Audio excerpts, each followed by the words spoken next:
Artikl koji je sljedeći na repertoaru je predivna zlatna narukvica, vrlo elegantna i decentna, također od nehrđajućeg čelika, tako da je idealna za sve varijante. Također ne morate paziti ukoliko s njom ulazite u more ili ako se tuširate, svakako ona podnosi vlagu, što je jedna u nizu od dodatnih pogodnosti koje ova narukvica ima.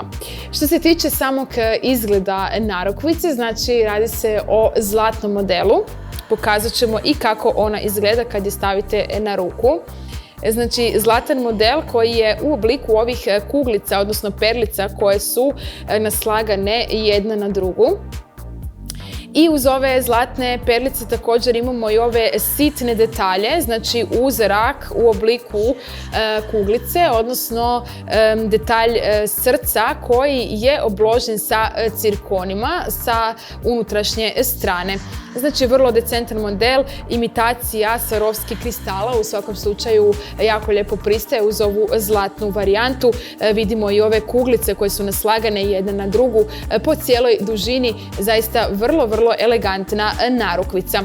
Što se tiče samog kopčanja, znači ona se jednostavno kopča, ima ovu elegantnu kopču također u zlatnoj varijanti i vrlo jednostavno je možete podesiti sukladno debljini vaše ruke.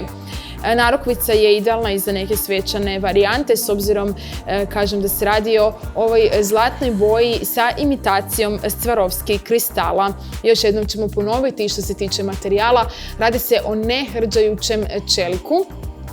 A broj telefona za narudžbe svakako znate i ovaj artikl možete naručiti po našoj promotivnoj cijeni na naš broj telefona koji je tokom cijele emisije prikazan na vašim malim ekranima.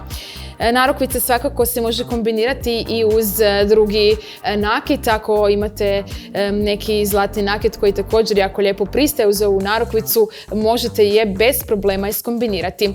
Jedan detalj koji je također vrlo interesantan je u stražnjem dijelu, znači ova zlatna pločica u obliku kružića, tako da i sa stražnje strane izgleda vrlo zanimljivo. Svakako naručite našu narukvicu na naš broj telefona.